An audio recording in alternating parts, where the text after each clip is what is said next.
Livro de Hebreus, capítulo 7. Melquisedeque, rei e sacerdote. Esse Melquisedeque era rei da cidade de Salém e sacerdote do Deus Altíssimo. Quando Abraão estava voltando da batalha em que matou os reis, Melquisedeque foi ao encontro dele e o abençoou. Abraão lhe deu a 10ª parte de tudo que ele havia tomado dos inimigos na batalha. O nome de Melquisedeque quer dizer, primeiramente, Rei da Justiça, e porque ele era rei de Salém, o seu nome também quer dizer Rei da Paz. Não se conhece o pai, nem a mãe, nem qualquer antepassado de Melquisedeque, e também não se sabe nada sobre o seu nascimento ou sobre a sua morte.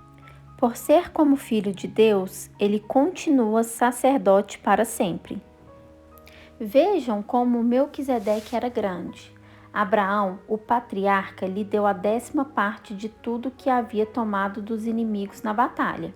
Conforme a lei de Moisés, os sacerdotes, que são descendentes de Levi, têm a obrigação de receber do povo a 10ª parte de tudo. Eles recebem dos seus próprios patrícios, embora estes também sejam descendentes de Abraão. Melquisedeque não era descendente de Levi, mas recebeu a 10ª parte daquilo que Abraão havia tomado na batalha e o abençoou. Sim, abençoou o próprio Abraão, que havia recebido as promessas de Deus. Não há dúvida de que aquele que abençoa é mais importante do que aquele que é abençoado. No caso dos sacerdotes, a 10ª parte é recebida por homens que um dia vão morrer.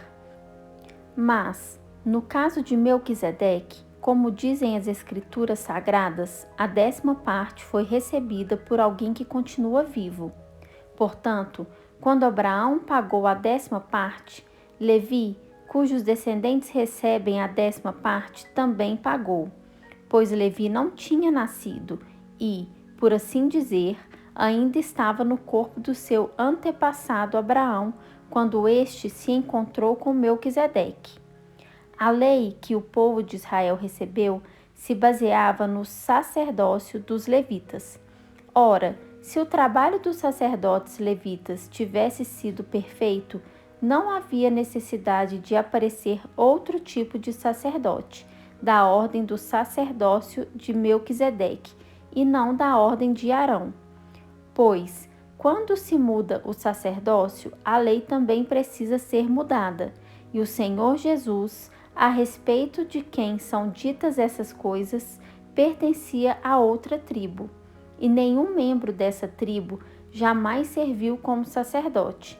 É sábio que, por nascimento, Jesus, o nosso Senhor, pertencia à tribo de Judá, e Moisés não disse nada dessa tribo quando falou a respeito de sacerdotes. Outro sacerdote como Melquisedeque. E tudo isso se torna bem mais claro, pois surgiu um sacerdote diferente, parecido com Melquisedeque.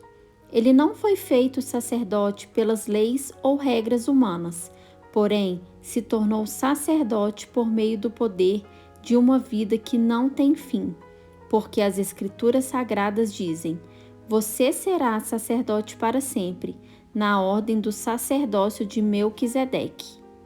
Assim, a regra antiga foi anulada porque era fraca e inútil, pois a lei não podia aperfeiçoar nada, mas agora Deus nos deu uma esperança melhor, por meio da qual chegamos perto dele. Além disso, há o juramento de Deus. Não houve juramento quando os outros se tornaram sacerdotes. Porém, houve juramento quando Jesus se tornou sacerdote, pois Deus lhe disse: o Senhor jurou e não voltará atrás. Ele disse: você será sacerdote para sempre. Portanto, essa diferença também faz com que Jesus seja garantia de uma aliança melhor. Há ainda outra diferença. Os outros sacerdotes foram muitos porque morriam e não podiam continuar o seu trabalho. Mas Jesus vive para sempre e o seu sacerdócio não passa para ninguém.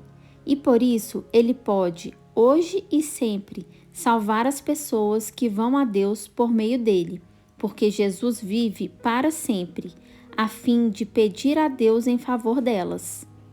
Por isso, Jesus é o grande sacerdote de que necessitamos. Ele é perfeito e não tem nenhum pecado ou falha. Ele foi separado dos pecadores e elevado acima dos céus. Ele não é como os outros grandes sacerdotes. Não precisa oferecer sacrifícios todos os dias. Primeiro, pelos seus próprios pecados e depois pelos pecados do povo.